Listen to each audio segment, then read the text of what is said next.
See ahead. Mahatma Gandhi said, if we are able to teach real peace in the world, we shall have to begin with the children. Here we can ask the question, what Mahatma Gandhi say? So what did Mahatma Gandhi say? Mahatma Gandhi say that if they were to teach the real peace in the world, they should have to begin with the children. कि अगर हमें बच्चों को अगर हमें real में शांति चाहिए तो हमें बच्चों से ही स्टार्ट करनी होगी. सी अब हम इसका इनडायरेक्ट स्पीच में चेंज करेंगे. महात्मा गांधी सेड दैट, अब यहाँ पे कंजक्शन वर्ड लगाएंगे दैट if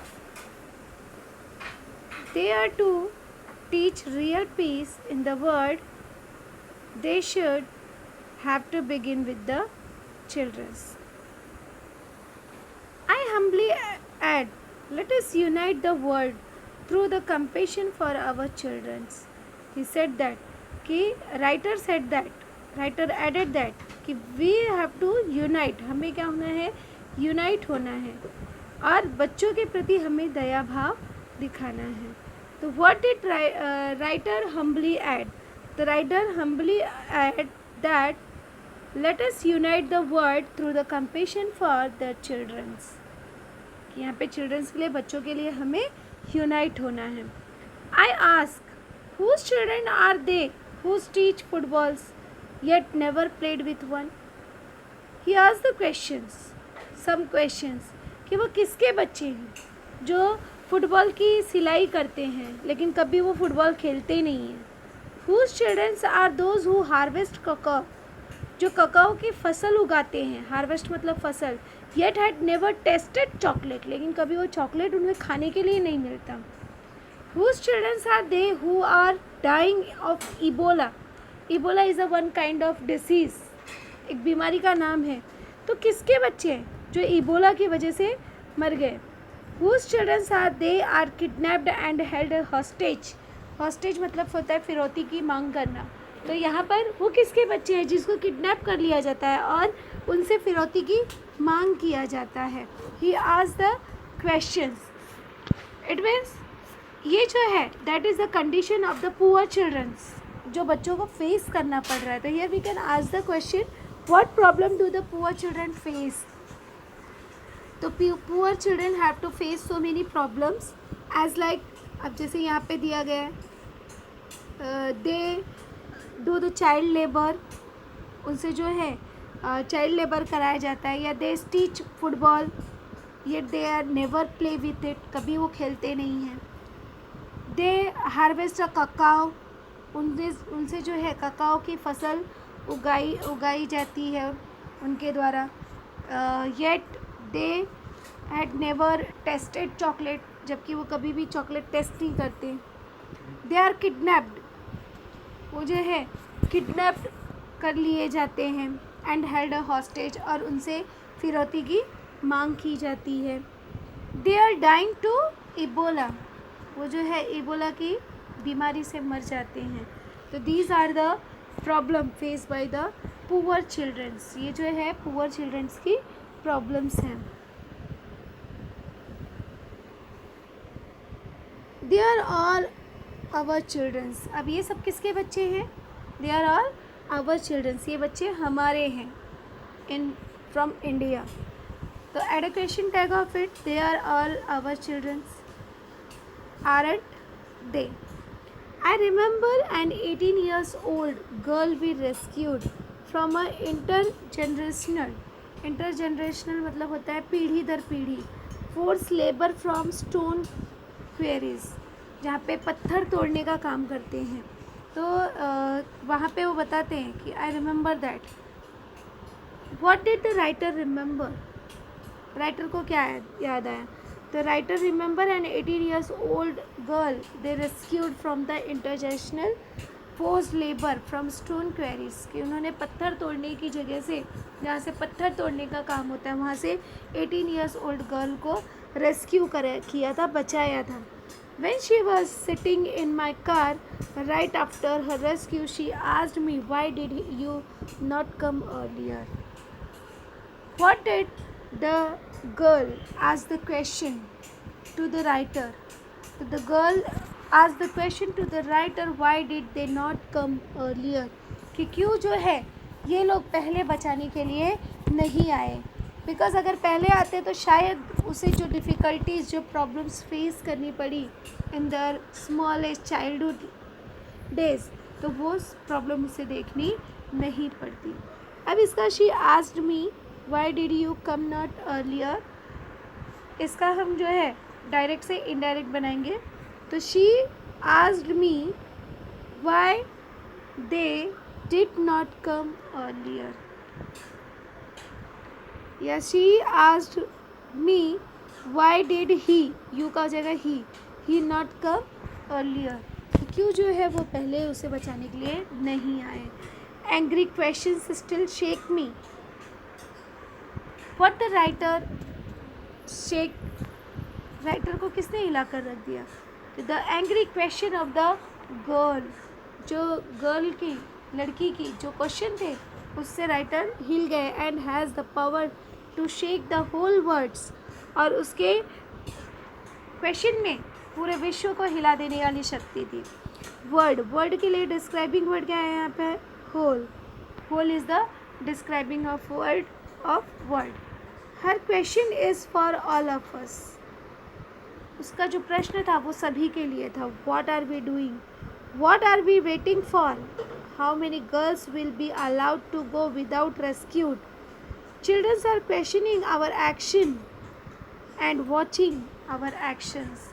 इट मीन्स बच्चे जो है वो ऑलवेज हमारा जो भी एक्शन रिएक्शन होता है उसे वो देखते हैं एंड समझते हैं, दे लर्न. तो what the childrens are questioning and watching our, बच्चे क्या हमारा देखते हैं? तो बच्चे हमारा इनएक्शन और एक्शंस जो है उसे देखते और समझते हैं. Here we can use not only but also. The children are not only questioning our inaction but also watching our actions, कि वो जो है हमारे एक्शंस रिएक्शंस सभी चीज़ों को वो देखते और समझते हैं. यूजिंग एज वेल एज, अब यहाँ पे हम एंड को रिमूव करके हम एज वेल एज लगा देंगे. तो childrens are questioning our inaction as well as watching our actions. Education tag of it, तो यहाँ पे इसका क्वेश्चन टैग क्या बनेगा? Aren't they. See ahead, we need collective actions with the sense of urgency. What we need, तो we need collective actions with the sense of urgency. अब इसका question tag need verb का first form है, तो don't, इसका क्या बन जाएगा हमारा? Don't we. Identify the tense, तो ये जो है आपका वर्ब का फर्स्ट फॉर्म है. यहाँ पे सब्जेक्ट प्लस वर्ब का first form, it means it's our simple present tense. Change the voice of it. Collective actions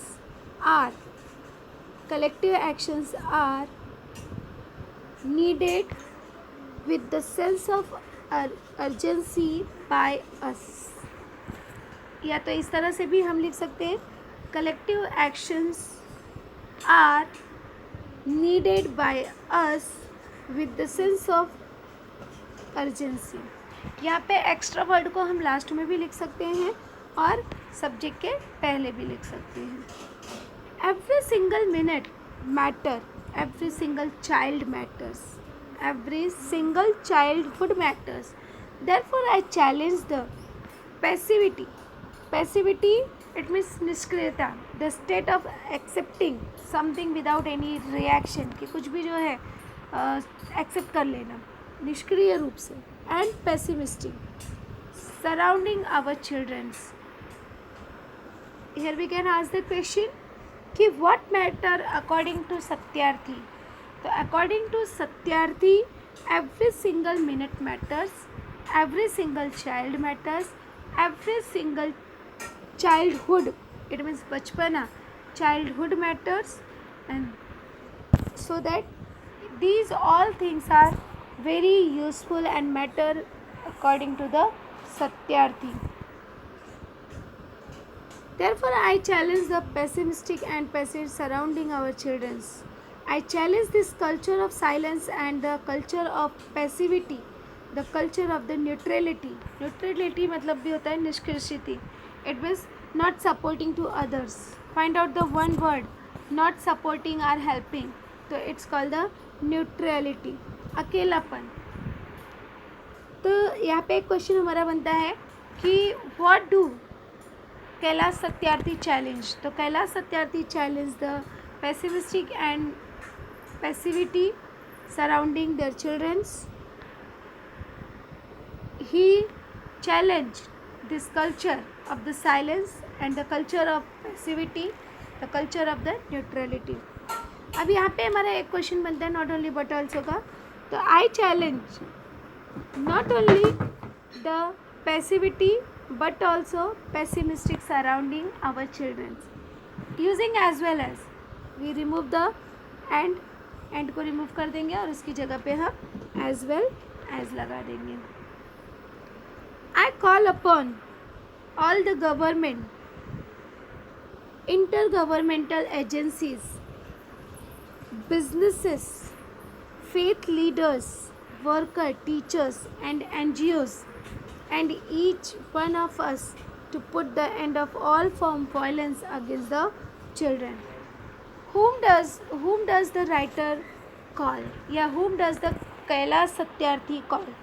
Kailash Satyarthi call upon the government, intergovernmental agencies, business, faith leaders, workers, teachers and NGOs. इन सभी को उन्होंने बुलाया है.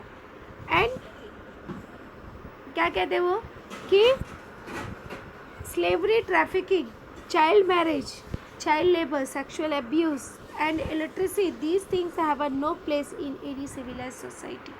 कहते हैं कि बच्चों के अगेंस्ट में, बच्चों की इन सभी से हम रक्षा कर सकते हैं. तो here we can ask the question, make a list of the problems that we are facing and the creating violence against the childrens. कि बच्चों की हम किन परिस्थितियों से रक्षा कर सकते हैं, उनकी list, make a list of it. तो देयर इज़ द स्लेवरी, गुलामी, ट्रैफिकिंग, बच्चों की जो ट्रांसपोर्टेशन होता है, बच्चों को बेचा जाता है, child marriage, child labour, sexual abuse, illiteracy, it means अशिक्षा. तो these things are the main thing which the children have to face, जो बच्चों को सामना करना पड़ता है. Here we can ask the personal response type of question as like, जैसे कि अब यहाँ पे पर्सनल रिस्पॉन्स हम क्या पूछ सकते हैं, why should the government invest in the education and young people. सरकार को शिक्षा तथा युवकों पर क्यों खर्च करना चाहिए. Because he call upon the government and intergovernmental agencies. So according to me, education is the systematic process of the gaining knowledge and the skill. कोई भी knowledge या skill को सीखने के लिए it's a systematic process. It gives a positive impact in our life.